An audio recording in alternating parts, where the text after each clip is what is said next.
భోజనం రెడీ, రండి. ఓహో, ఇవాళ నీ చేతి వంట కాబోలు. ఏ రాగంలో చేసావు తల్లి? హిందోళలోనా అఠానాలోనా? రాగమాలికలో. ఇదేంటిది? ఒకవేళ నా వంట అటు ఇటుగా అయితే అప్పుడు మీరు పారిపోకుండా రండి.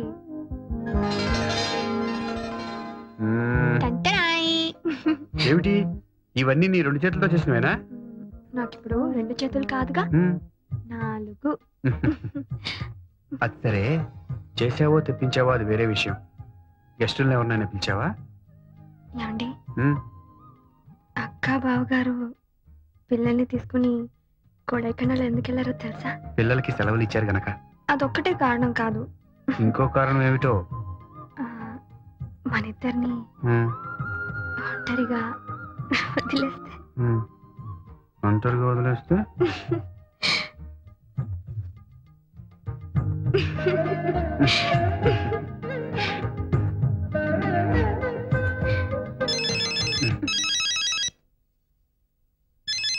ఫోన్ వచ్చింది.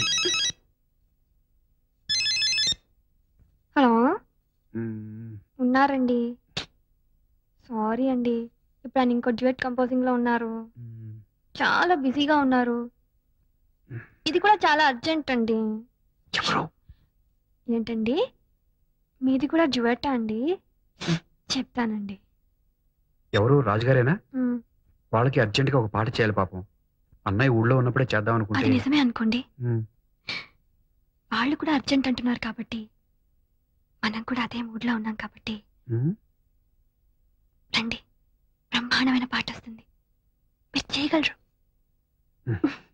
ఓం సత్యసాయే నమః. ఓం సత్యసాయే నమః. కూర్చోండి సార్. నమస్కారం సార్.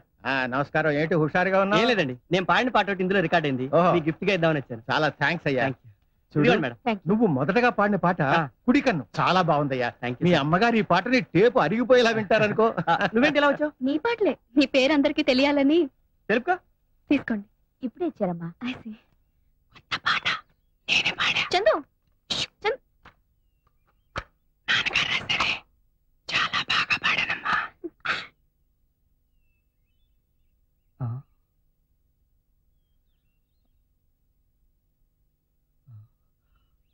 అమ్మా, అమ్మా, అమ్మా, ఏమండి? అమ్మా, ఏమండి? అమ్మా, సార్, డాక్టర్, డాక్టర్ గారు, డాక్టర్. ఏమైంది చందు?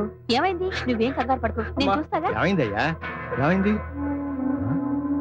ఇందాక బాగానే ఉన్నారయ్యా. మీకు 4 మాటలు చెప్పాలని ఆ టేప్ రికార్డర్ లో నా చేత రికార్డ్ కూడా చేయించారు.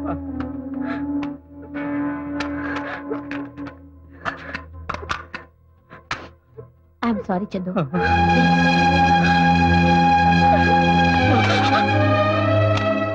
నాన్న, చిన్న, మీ నాన్నగారు ఎప్పుడూ అంటూ ఉండేవారు, ఏదో ఒక రోజు నేను రాసిన పాటలు చిన్న పాడి వాటికి సార్థకత తెస్తాడు, అవి వింటూ నన్ను గుర్తుకు తెచ్చుకోవచ్చు అని. అలాగే నీ పాట వింటూ ఉంటే మీ నాన్నగారు పదే పదే గుర్తుకొచ్చారు. ఆయన గారికి దూరంగా ఉండలేనేమోనన్న భయం పట్టుకుంది నాన్న. అలా నువ్వు కంట తడి పెడితే మా ఇద్దరి ఆత్మలకి శాంతి ఉండదు. బిడ్డ పేగు తెంచుకుని పుడుతూనే రోధిస్తూ అందరినీ పలకరిస్తాడు. కానీ నువ్వు పుట్టగానే నీ ఏడుపు కిరకిలా నవ్వుతున్నట్టు అనిపించిందని మీ బామ్మ మురిసిపోయింది. ఆ చిరునవ్వు చెరగనివ్వకే. అపజయాన్ని నవ్వుతూ ఎదిరించు, ఆశయాన్ని నవ్వుతూ జయించు. చివరి మాట, నా చావు ఎప్పుడొచ్చినా అదే నవ్వుతూనే ఒప్పేసుకో. ఏది? నవ్వు, నవ్వు నాన్న, నవ్వురా వేదవా.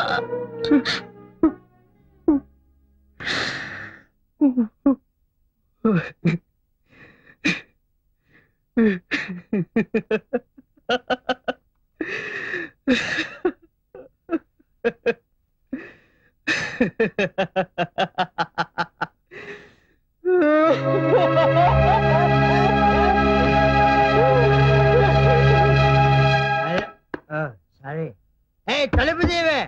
తలుపు తీ. ఎందుకు? అరే ఎందుకు? లోపలికి వచ్చి ఒక చెప్పు, మనకెందుకు? లోపలికి వచ్చి చెబుతా కదా. నువ్వు నేను అడిగిన డబ్బు తీసుకొచ్చిస్తేనే ఈ ఇంట్లో నీకు పుట్టగతులు. డబ్బులు ఏమని బ్యాంకులో మూసేస్తుంటే నేనెక్కడ తెచ్చేదే? తలుపు తీవే. ఇలాగే ఇక్కడ అరుస్తుంటే ముష్టో నలకని పిచ్చి కుక్కలు పైన పడి చంపేస్తా. అలా జరిగితే మంచిదే. నా చేతుల్లో కాకుండా పిచ్చి కుక్కల చేతుల్లో చేస్తావు. అవ్వా అవ్వా వెధవ ₹1,00,000 కోసం మంగళసూత్రం తెంచుకొని ముండమంటావుటే. అంత కర్మ నాకేం పట్ల. తీసుకో నీ బోడి మంగళసూత్రం. బయటే చావు. ఏంటి చెప్పునే కాలు కింద ఉంచుకోలేనాడివి నీ పెళ్ళాన్నే ఉంచుకుంటావయ్యా? అది ఉంచుకుంది కాదురా నా పెళ్ళం. ఏమయ్యా? వస్తున్నా. ఏంటి కాంప్రమైజ్ అయ్యావా? లేదు.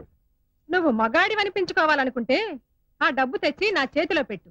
అప్పుడు నా మెడ ఖాళీగా ఉంటే ఆ మంగళసూత్రం మళ్ళీ కట్టు. అంతే.